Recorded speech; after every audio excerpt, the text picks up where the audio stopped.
Thank you very much for inviting me to speak about some of my research.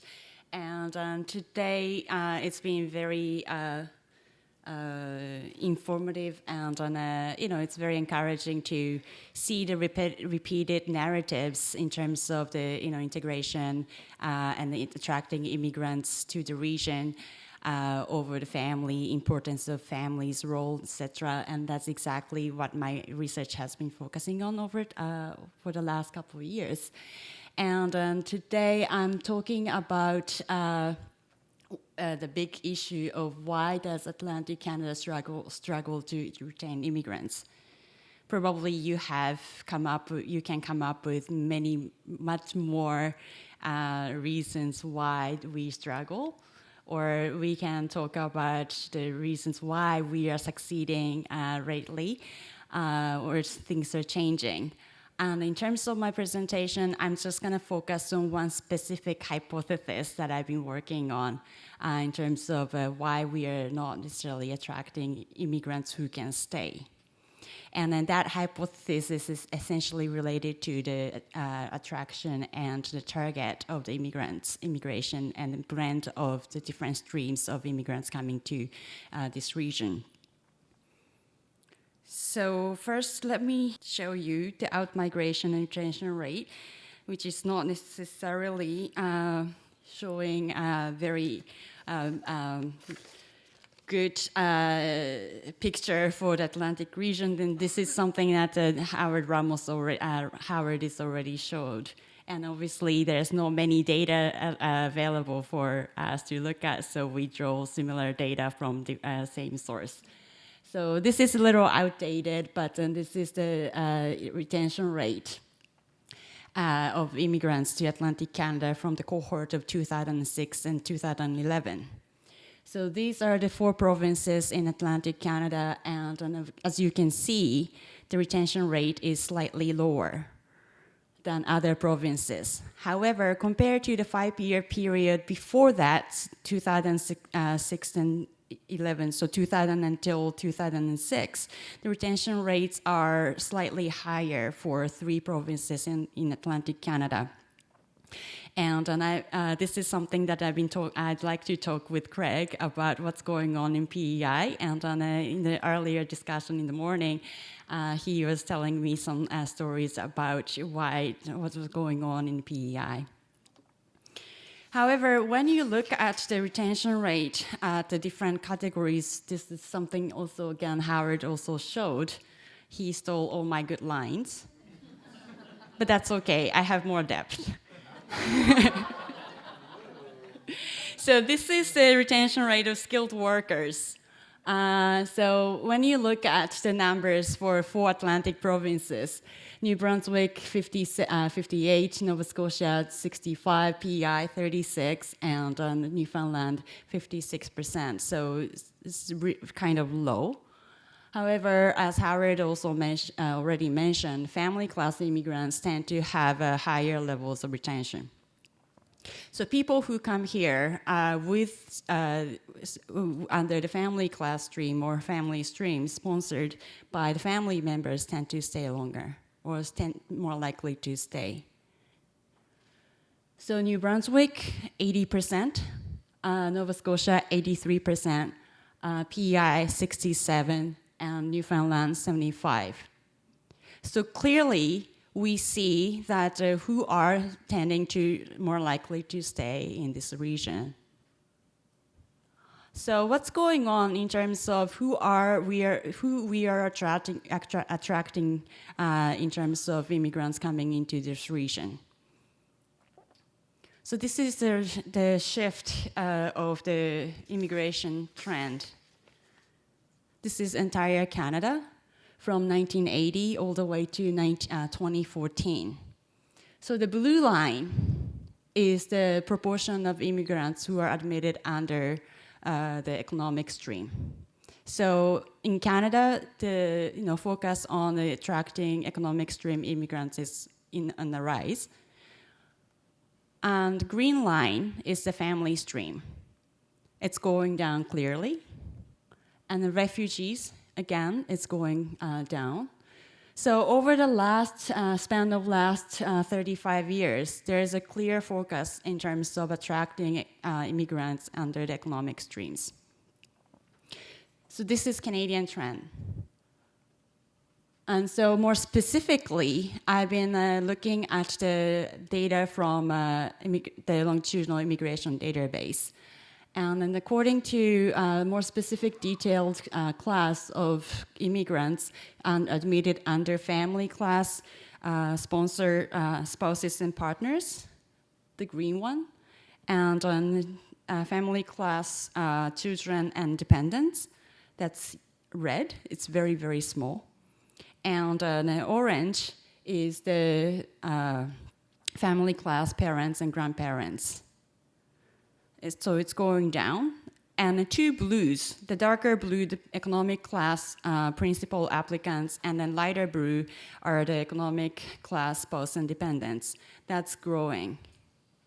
And the orange part on the top is the other, including refugees. So clearly from the cohort of 1990 to 1999, all the way to the last cohort that I could manage to gather data from, which is 2012, we can see that overall in Canada, the growing proportion are given to economic stream. And how does that translate to the Atlantic Canada? So this is this equivalent data for Atlantic Canada. So as you can see, compared to the 2 decades ago, the number of immigrants admitted to this under the economic streams, principal applicants, spouse and partners, it's even growing at a much faster speed in Atlantic Canada.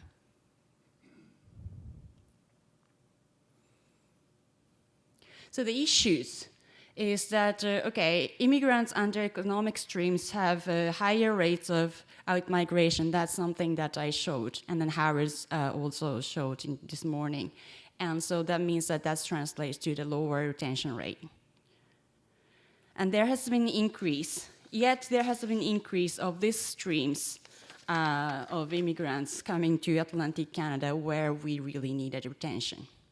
And that's precisely or partially because in Atlantic Canada, the immigrants are seen as a contributor for the economic growth. So when we were trying to tie up the immigration policy with economic policies, clearly there's a focus in terms of who to identify as a good or good candidates. And that really shows or has an assumption that there are some different expectations for immigrants who come to Canada under different streams. Economic immigrants for economic growth, family immigrants, and refugees for something else. So the question I had was, is that really so? The contribution that the family class or non-economic stream immigrants are making to this region, is that really different from the economic class? So that's how I got into looking into the data, exactly what are they doing in terms of economic activities. And this is the research that I got funded through the P2P. Thank you very much. And then I wrote a report focusing on the Nova Scotia trend, but today I'm expanding my scope of analysis, introducing the data for the New Brunswick as well. And the good news is that I am crunching some more numbers for PEI and Newfoundland for immigration-specific outperformances as well. So stay tuned. So first I'll show you the employment rate. This is the percentage of workings after 1 year since arrival. So very short-term outcome of the labor activities. And Nova Scotia, this is the graph. So you see 5 different cohorts. So the cohorts from 1990 to 1994 who landed landed to Nova Scotia during that time, and 5 years after. And then 3 other categories are 2000, 2004, 2005, 2009 category, and the last cohort is the 2010 to 2012. So as you can see, the green line is the family class spouses and partners.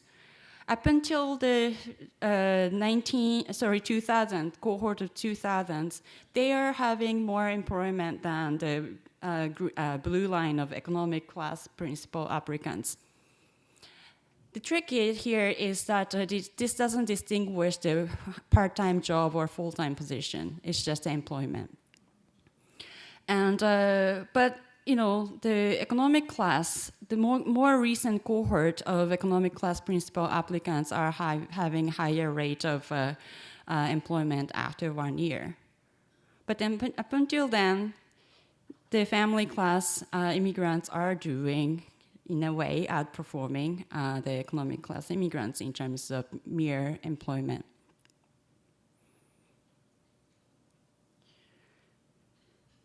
And New Brunswick, you can see that the blue line, dark blue line, you know, constantly economic principal applicants are performing well in terms of working after 1 year of arrival.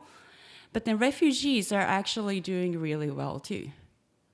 And in terms of family class, spouses, and partners, you know, last two cohorts are pretty much identical in terms of the mere employment. So all these data are showing so far is that the family class spouses and partners are working at the same degree, if not more, than economic class principal applicants.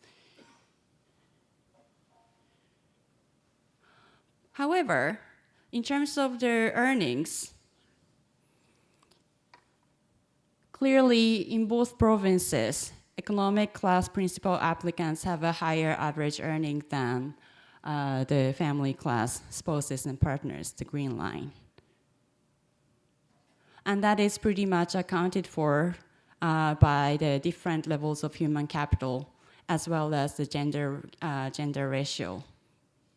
So when you look at the profiles of economic principal applicants, they're more likely to be men, and then proportion of people who have a higher degree, like educational degrees higher than the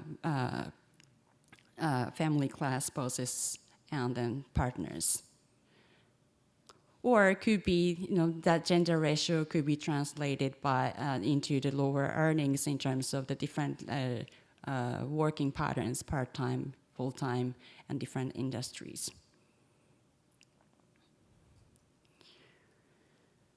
And that being said, the employment over time, so this is now the one cohort of immigrants, what are they doing 1 year after, 3 years after, 5 years after, 10 years after, 15 years after they arrived, after the arrival.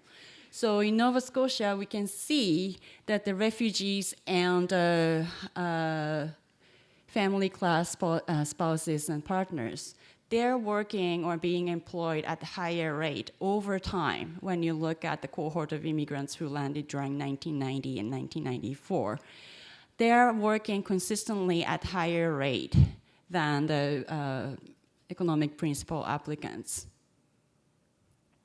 And New Brunswick, refugees are outperforming in terms of the duration of the employment, long-term employment, compared to the principal applicants of the economic class.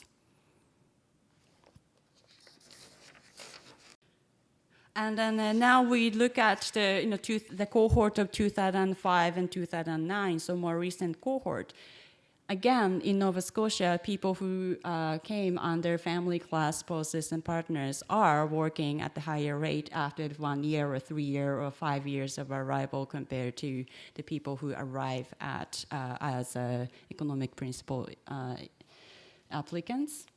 And in New Brunswick, the refugees are performing the economic principal applicants. So altogether, what all these, the little bits of information are implying, or how I interpret this information, is that in Atlantic Canada, the non-economic stream immigrants have high rates of employment. In terms of Nova Scotia, the family-sponsored spouses and partners are outperforming the principal applicants of the economic stream and refugees in terms of New Brunswick. Although non-economic stream immigrants earn less than economic stream immigrants when you look at earnings. However, consistently, non-economic stream immigrants are in a labor force longer and more consistently than economic class immigrants. Well, that's what my data was showing to me. And so then what? So what? So I'm not necessarily, suggesting here to say that, well, we shouldn't, look at the economic class immigrants, or focus should be solely diverted from economic class immigration. But what really worries me is that it's so much, information, or so much focus to attract good immigrants who would come here and contribute to the economy. What economy are we talking about? When we are hearing all this demand for temporary foreign workers, are they really looking for STEM workers? Is it necessarily a good match? For the high flyers who may come here, get the job for 1 year or 2 years, get the houses, get the mansions, and contributing to the economy by paying taxes for 2 years, and then leave somewhere. What kind of narratives or experience or stories that they're telling to the new neighbors after they leave this region? When you look at the high demand for temporary foreign workers, they are workers. There are people who want it. The employers may be interested in, the diverse portfolio of skills that people can bring in. And in terms of integration, looking at the family class immigrants getting the higher level of employment in a very short term. Maybe in the labor market mechanism, translating the immigrants to the jobs in the smaller communities, maybe some network, or having someone who already have some ties and networks, or bringing into newcomers into the local labor market might have an advantage. I'm not necessarily saying that all this effort of channeling immigrants into jobs through the service providers, they're doing wonderful jobs. But we might want to look into some part of different dynamics that might be existing in the smaller community compared to the bigger large centers.